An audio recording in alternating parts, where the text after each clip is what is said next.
Hello, my name is Sara Jansson. I'm the senior producer on Mirror's Edge Catalyst, and I'm here to talk about Mirror's Edge. So when it comes to Mirror's Edge Catalyst, what's new here at Gamescom?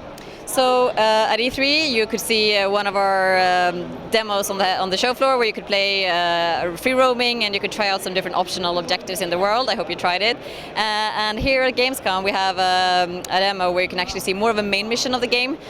You saw it a bit in the gameplay trailer that we released. It's focusing a lot on how you can freely move from the city where you're just roaming and doing whatever you want, and then fluidly into a building, infiltrating into a main mission, and then out again without ever stopping for a loading screen, just enjoying the fluid movement of Mirror's Edge. Can you talk a little about the world that you guys are developing and how it's designed from a gameplay standpoint? Yeah, sure. So Mirror's Edge Catalyst, we wanted to really focus on building a city, not a number of linear levels that you're going to play. So really it's about exploring and experiencing the city of glass. And as you start out, you're going to have access to a smaller portion of the city, which is going to teach you like the basic mechanics of the game and play around. And then as you play through the main story and learn more about Faith and the city, you're going to open up more and more of it until it eventually becomes your playground. Can you talk a little about the first-person perspective and the protagonist and what she brings to the table? Mm-hmm. The first-person perspective, I would say the first-person movement is really the core thing that makes Mirror's Edge unique, and it's one of the core things with the first game that we really wanted to keep because it's great, and we wanted to make it even better, and we wanted to expand upon it.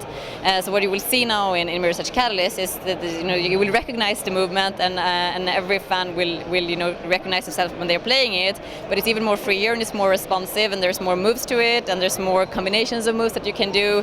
And then when it comes to Faith, she's still the same Faith as you saw in the first game, but we wanted to give her more proper character development, and we wanted to tell more of her backstory and her origin story and make our players understand who she is and why she's doing what she's doing. So you will get some glimpses into her past and understand more about her in this game.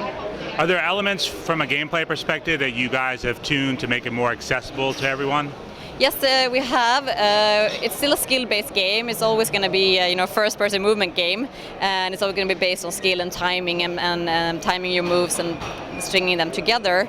But we have focused on making sure that for new players it will be a bit more forgiving and less frustrating, while it's still rewarding the skilled players. From a big-picture perspective, what's the storyline that's pushing Faith through this game? So Faith lives in a society where your every move is being watched, and it's sort of run by all these corporations. So it's a little twist of our real world where all the corporations know everything about you, but in this universe they've taken all that information and then they turned evil on you. And Faith will start the game as a young and carefree runner, just going on about her job. It's one of the things in the first game you never really got to experience what it was like to be a runner. You was just thrown into the plot, and now you can actually experience that. But then she will stumble upon this secret, which you actually see in the gameplay trailer. When she stumbles upon this secret, you will find out more about that will actually force her to take a stand and start fighting against the oppressive regime.